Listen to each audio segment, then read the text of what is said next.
The group American Atheists says you don't have to be Christian to celebrate Christmas, and they're using their new ad campaign right here in Colorado. Maybe you've seen these two billboards like this. It's one's along I-25 in Fountain, the other in Colorado Springs. They show Santa and the words, "Go ahead and skip church, just be good for goodness sake." Now, some say it's dampening their Christmas spirit, but the group says that's not the point. I think it's actually really terrible, personally, and my family were strictly Catholic, so we've always been Catholic, always raised like that. We're trying to reach out to non-believers specifically and let them know that it's okay to celebrate Christmas without treating it like a religious holiday. Here's what's interesting. The billboards are only up in one other city, Raleigh, North Carolina. They're going to stay up through the new year. This morning, the Pacific Northwest is bracing for a new round of rain. Powerful storms washed out roads in Oregon and Washington. They caused mudslides and forced evacuations. The rain is expected to intensify this week. Flash flood watches are in effect. Ben Tracy is in Kalama, Washington, near Portland. Ben, good morning. Charlie, good morning. Late last night, this town declared a flood emergency, and it's pretty easy to see why. As far as you look back there, the main street of this town is underwater. This is the city hall over here, the telephone company here with water right up to its front door. And this is just one part of the Pacific Northwest that is dealing with record rainfall. Overnight, heavy rains pounded the Pacific Northwest. In Kalama, Washington, severe flooding left much of the city underwater, triggering landslides and forcing several rescues. A lot of the houses had water that was rushing from the hills, and the cars were almost tire deep. About 3:30 it started really raining. It didn't take long for things just to fill up. We do have some serious problems here. A landslide in Portland pushed trees and mud towards cars and forced the closure of Highway 30. The relentless rainfall sent rivers and creeks surging above flood levels. It opened up this massive sinkhole in Gresham, and wind gusts as strong as 40 miles per hour toppled trees. All of a sudden I heard a big whoosh come down, and next thing I know we got a tree down. I'm just waiting for some more to go tonight. Even in a part of the country that's used to seeing rain, the amount of wet weather drenching Portland this week has set records, and it's likely to get worse in the coming days. We found these homeowners filling sandbags preparing for the next round of storms. What do you make of so much rain in so little time? I was saying yesterday it's probably like a 100-year rain event, may even be longer than that. Now, these storms are being caused by what's called an atmospheric river, where basically the jet stream pauses over one area and just hits it with storm after storm after storm. And there is more rain in the forecast today. Rainstorms last week killed at least 280 people and have left large parts of the city completely inundated by water. Flights and trains have been cancelled and many schools and factories are closed. Hundreds of people are still without power. Those living near rivers have been especially affected, but experts have pointed the blame for the flooding at over-urbanization and poor water conservancy projects. In Chennai, it was originally planned to accommodate some 650,000 residents, but the real population now exceeds 5 million. You want to talk about a nasty storm? Look at this one that's been going on in Iceland. This is the worst weather Iceland has seen in 25 years. That's saying a lot. They get a lot of nasty storms up there. This storm that hit Monday had brutal wind, one gust over 160 miles an hour, and then hurricane force wind was picked up at about 33 weather stations across the country. And that wind even broke some of the anemometers. That's what's actually used to measure the wind. So, as you would imagine, we had shattered windows, roofs torn off of buildings. 2 boats even sank in Reykjavik harbor, but luckily, there have been no reports of deaths. Now, of course, schools are closed in many parts of the country, and all domestic flights were canceled on Tuesday morning. Warning to beachgoers. Dozens of dead fish washing up because of red tide, and your health is at risk. Recent weather patterns have moved the bloom from Sarasota and Manatee counties up to Pinellas. That's where our Jacqueline Iglesias joins us live tonight. Jacqueline? Well, Jameson, I'm here in Paso Grill, one of the recently impacted areas. And according to researchers, well, even though this may move a bit south, it is here to stay. Waves crashing onto Pinellas shores may sound inviting, but they're bringing something with them you don't want. That will manifest as watery eyes, a cough, a tickle in the back of the throat. Those symptoms brought by a red tide bloom off the coast of Pinellas, Sarasota, and Manatee counties will go away once you leave the beach. Fish and other marine life, though, are not as lucky. Red tide is a naturally occurring microscopic algae in the ocean. Most algae in the ocean are great for us. In fact, they produce half of the oxygen we breathe, but some species produce toxins. Red tide produces neurotoxins, killing and sickening fish, seabirds, turtles, and other marine life.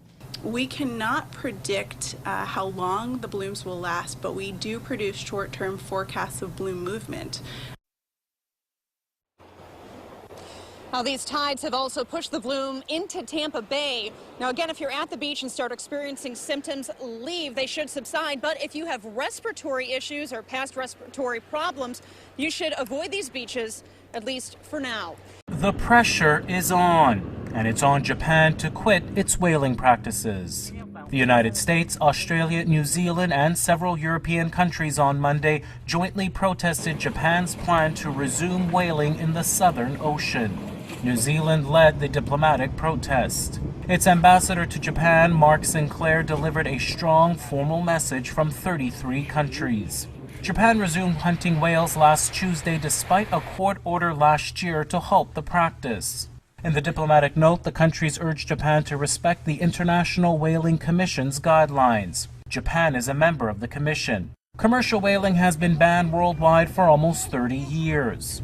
The International Whaling Commission allows the hunting and killing of whales for scientific research purposes only. But that's been a loophole Japan has been exploiting for decades. Russia has deployed a submarine to the eastern part of Mediterranean Sea near the coast of Syria. The submarine is equipped with cruise missiles similar to those used by the Russians' Caspian flotilla to target ISIL militants, also known as Daesh, in Syria.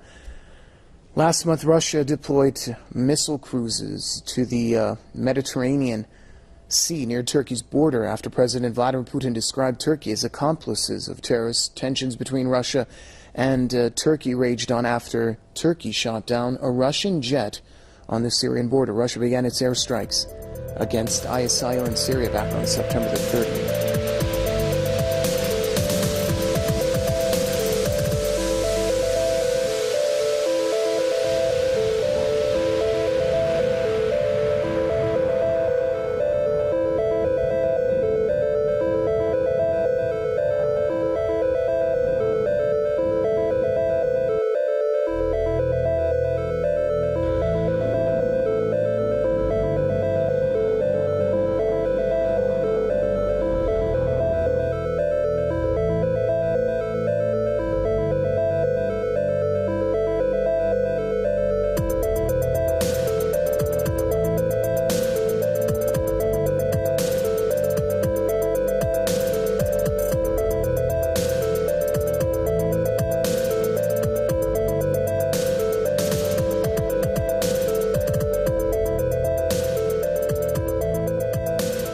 Published in Turkish media appear to show a Russian serviceman aboard a Russian naval ship with a rocket launcher on his shoulder in the firing position. And the vessel was passing through the Bosphorus Strait, which runs through Istanbul. Turkey has expressed outrage over the ship's passage. And Foreign Minister Mevlut Çavuşoğlu called it a very clear provocation. On Monday, Turkey summoned the Russian ambassador to Ankara and emphasized that such acts should not be repeated. Çavuşoğlu also said that Turkey had already taken the necessary steps in response without giving further details. This is the latest escalation of tensions after Turkey shot down a Russian fighter. Moving on to our next story now, Moscow strongly condemned Turkey's detention of Russian journalists working on an investigation report into Ankara's oil trade with Daesh. The Russian Foreign Ministry has called the detentions illegal, saying Turkey's attitude towards the media is totally unacceptable. Crew of a Russian TV were detained in Turkey's southeastern province of Hatay on Monday. They were preparing an investigation report on ISIL's oil smuggling into Turkey. The detentions come amid rising tensions between Russia and Turkey over the past 2 weeks. Moscow and Ankara are at loggerheads over Turkey's downing of a Russian warplane over Syria. Moscow has accused Ankara of shooting down the plane to protect oil supplies smuggled by ISIL. It says it has evidence. U.S. consulate in Istanbul says it has canceled consular services today because of information it has received about a possible security threat against the mission. The consulate said in a statement that it is strongly encouraged U.S. citizens to maintain a high level of vigilance and to be aware of local events and take appropriate steps to bolster their personal security. In Washington, the U.S. State Department confirmed that routine services in Istanbul had been canceled, but added that limited urgent services would be provided where necessary. Other U.S. diplomatic missions in Turkish cities of Ankara, Izmir, and Adana will continue to run normally. The consulate in Istanbul was attacked in August in a shooting incident claimed by the far-left Revolutionary People's Liberation Army Front, which is listed as a terrorist organization by both the United States and Turkey.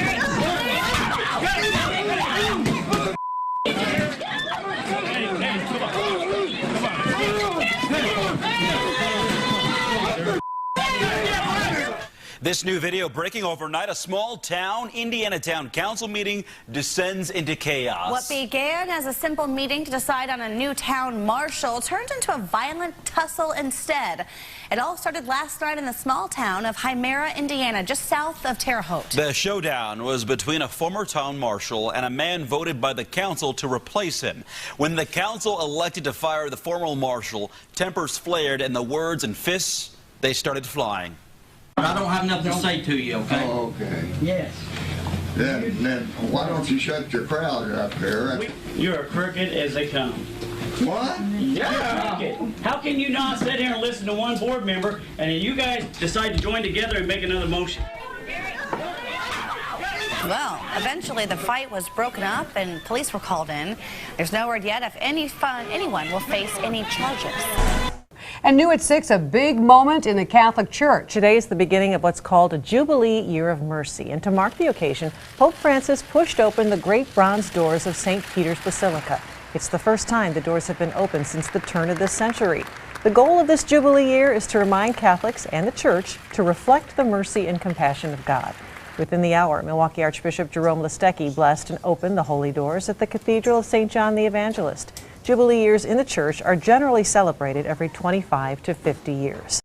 The activist hacking group Anonymous has declared Friday ISIS Trolling Day. It's calling on people to spend the day mocking the terror group on social media. Anonymous declared war on ISIS following the attacks in Paris last month.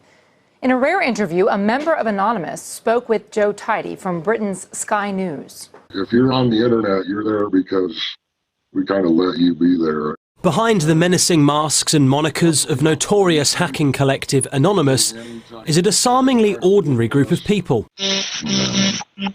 Here, my interview with a father of 3 who calls himself Comedy is interrupted by members of his own team for fun. Oh man, I'm gonna kill these guys. It contrasts with the deadly serious declaration the group made against IS after the Paris attacks last month. We are going to launch the biggest ever operation against you. Expect very many cyber attacks. So far, Anonymous, led by a small group of specialists called GhostSec, claim to have taken down more than 100 Islamic State websites and more than 25,000 social media accounts. And every attack brings its own brand of humour to antagonise the jihadis further. The hackers say their pranks serve a purpose. That was just a way of saying, got you guys. This is serious business to us, but we keep a sense of humor to keep ourselves sane, because a lot of what we see and a lot of, you can't unsee this stuff. The small team of around 12 hackers say they work around the clock in shifts, finding potential targets online. With the support of the larger collective, they claim to be able to take down most sites. In order to give us a demonstration of what Anonymous is capable of, they've given us a heads up on their latest takedown. This is a website address they've sent us. They think the website is IS run. We don't know that for sure, but certainly looking at the translations, it appears to be IS sympathetic at least. They've said they're going to take it down any minute now. So it looks like they've been successful. It says here, internal server error. Now, these types of attacks normally only last a matter of hours or days, but such is the network of Anonymous, they're confident they can keep this site down for months. Impressive though it is, it's still unclear how much damage they're actually doing to Islamic State. Where you have groups like Anonymous, say, naming and shaming and putting up a list of 20,000 Twitter accounts that are allegedly connected with ISIS, and when those accounts also include the BBC, Barack Obama, Hillary Clinton, and just accounts that seem to be written in Arabic, then you realise that there could be collateral damage for individuals who are falsely accused, which could be very devastating and very harmful. What the authorities think of their actions isn't likely to keep these hackers up at night. They say they're struggling to keep up with the newer, better protected sites that are being created all the time, and the security services aren't doing enough. They're either ignoring it, or they don't know how to do it, or they don't have the time, or they don't have the manpower.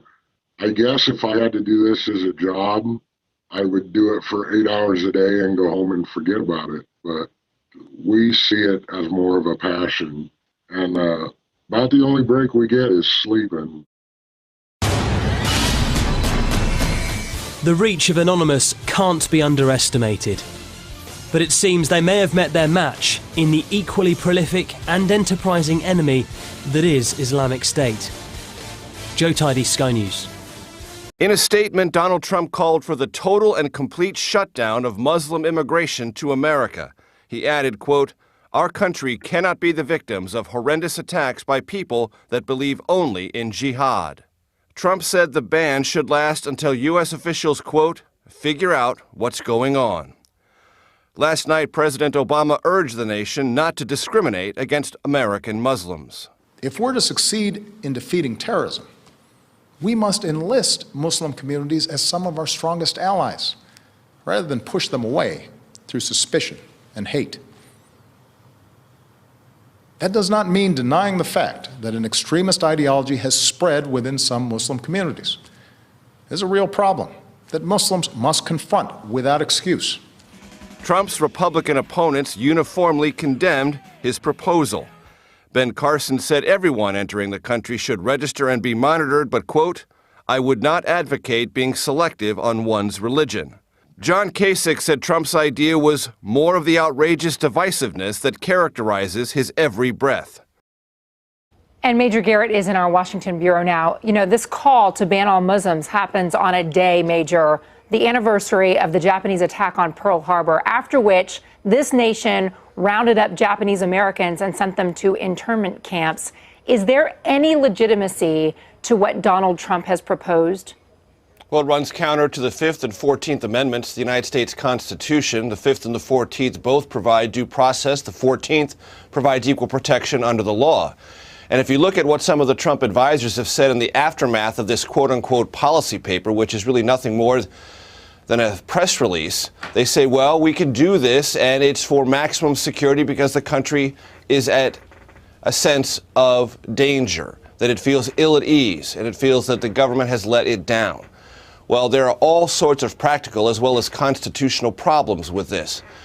The practical problems you run into almost immediately when you talk to Trump advisors who say even American citizens who are Muslims and who are overseas working or serving in the United States military could not come home, as well as every kind of other immigration check, whether it be visas, passports, everything else. The Trump people talk about asking everyone at the checkpoint, what is your religious affiliation? Essentially applying a religious test throughout the entire federal government when it deals with immigration. Not only is that a constitutional problem, it is a practical problem. And Contessa, this raises some very serious issues about what has been, until now, regarded as sometimes outrageous rhetoric from Trump. Is this outrageous? Yes. But does it also raise the specter of other issues, especially in light of what President Obama said yesterday and what counterterrorism experts also tell us? That this country and anyone involved in counterterrorism needs to have open, honest relationships and communication with any community, in this case the Muslim community, in which terrorist plotting or radicalization can and does occur. If you make it impossible to have those kind of conversations and that kind of cooperation, what happens? You make the fight against that very terrorism all the more difficult. That's why Hillary Clinton said today this idea was not just reprehensible, she said it makes us less safe.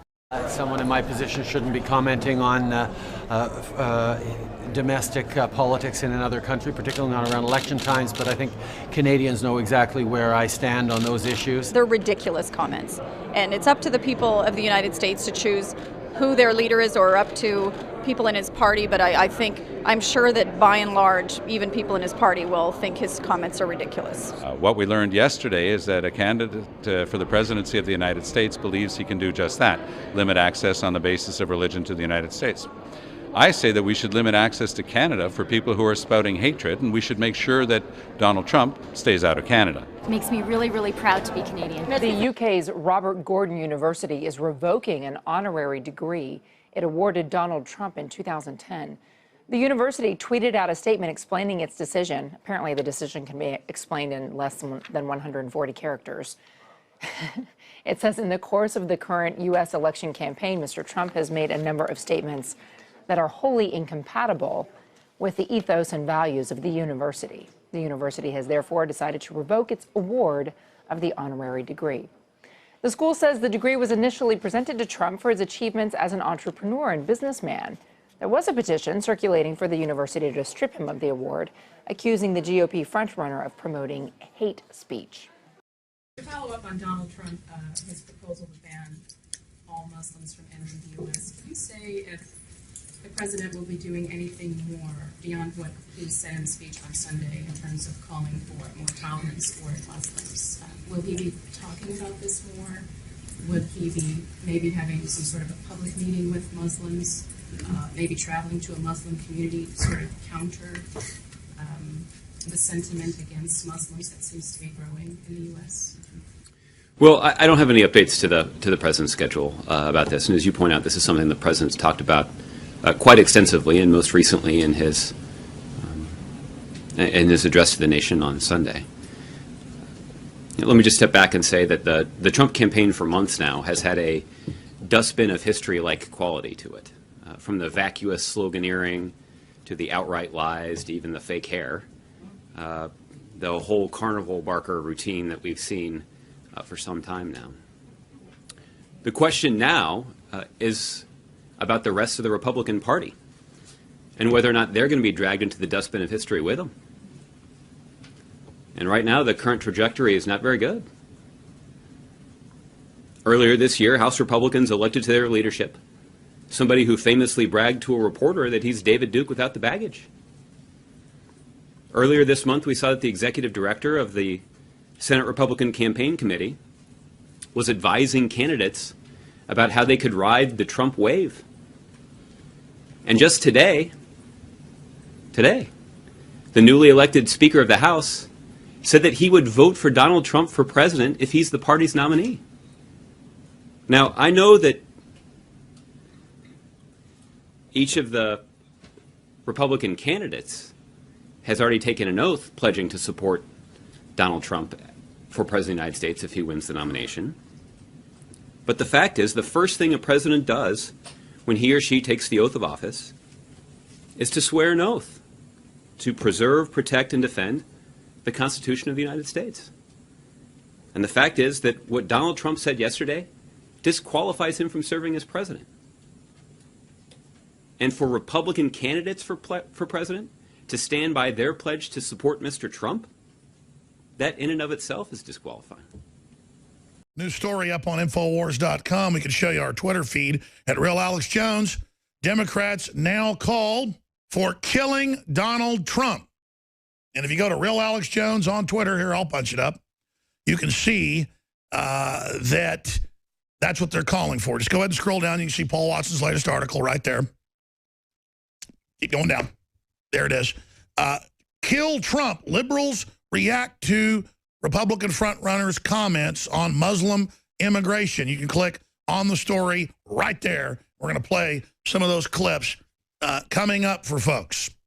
Ladies and gentlemen, leaders of indigenous communities across this country, yesterday the Prime Minister of Canada came here to tell you that his government was launching an inquiry into this tragedy, and later in the day 3 of his ministers and family members confirmed it by initiating the process.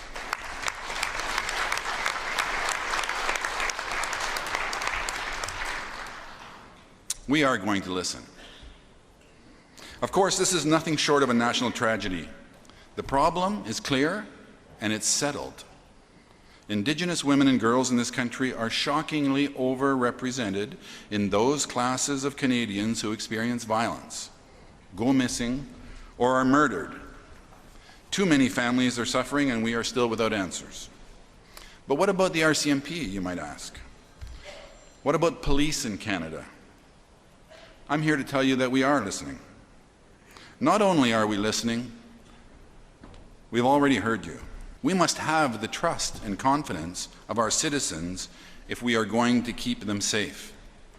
But here's the thing. It's not your job to give that to us. It's our job to earn it. Now here's yet another worrying report about global warming. Glaciers on Mount Everest have shrunk by more than a quarter over the past 40 years due to climate change. This is according to a joint report released by the Chinese Academy of Sciences in conjunction with the local university and conservation centre. It says the glaciers have been reduced by 28% compared to measurements taken in the 1970s. The glacial area on the south slope of the world's tallest mountain has decreased by a massive 26% since the 1980s. The shrinking glaciers have resulted in the swelling of many glacial lakes.